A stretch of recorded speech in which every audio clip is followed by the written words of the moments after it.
exactly 7 o'clock tonight to help donate toys. All of these toys that you see right here are going to the Jacksonville Children's Christmas Party.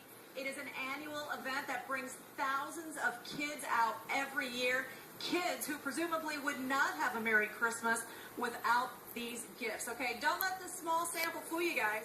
We have so many more inside the studios. And those are all going to be donated to the party. It's Nate's Crate Toy Drive. Now, some people this year who will be partaking of that children's Christmas party never thought that they'd need this kind of help. I know you know people out there like that yourselves. Well, Melanie Lawson profiled one family who say they're so thankful for this type of support.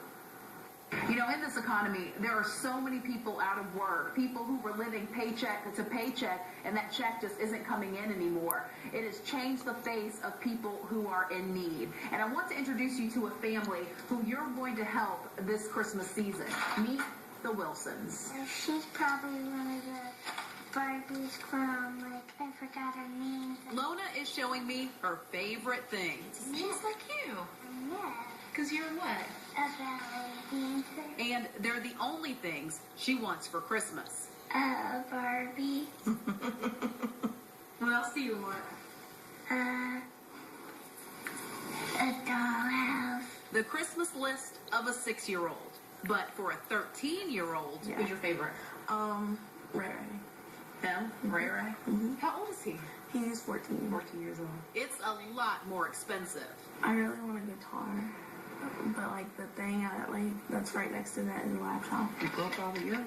And Mom doesn't know how she's going to do it. It's hard to explain to a 6-year-old that, Christmas is kind of on the back burner. We're worried about paying bills right now. It's been a tough year and a half for this family. Jody lost 2 jobs in June. Her husband's been unemployed for 2 years. They foreclosed on their home back in 2010, and now the savings account is empty. Lona's thing is, does it cost? And to her, that means, does it cost too much? So even my children are starting to realize it's hard to keep things from them. Of course, my straightener, I couldn't live without it. And Irene has had to alter her carefree life of just being a teenager. I mean, you really have to be mature. Right. That's how I look at it. I just have to be mature about it and realize that, it's not my fault. Last week, their mom had to make a difficult phone call. I just said that I was in a predicament and I didn't really know where to go for help, but someone gave me this number and said that someone probably would be able to help me do something so that my daughter doesn't go without. On the other end was Diane from the Children's Christmas Party, and her response gave Jody hope. Do you see yourself being able to get her that Barbie or dollhouse this year?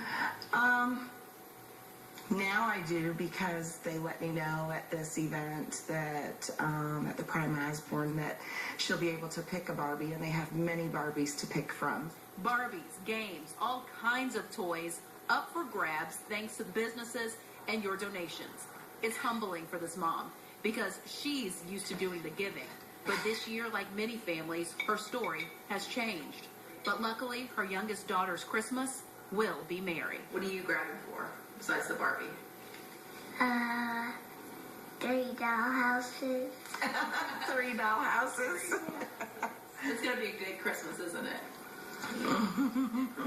Now the kids will run around and they'll be able to pick out a few toys that they'll be able to put under their Christmas tree. And last year they actually ran out of toys. This year they expect the demand to be just as great. So please take this opportunity to make a donation and know that you will make a child very, very happy this holiday season. Melanie Lawson, Channel 4, the local station. What a great story. Thanks so much, Mel. These pillow pets are very popular with the kids. Somebody's going to get this. If you feel so inclined, we ask you to please come down to the Channel 4 studios until 7 o'clock.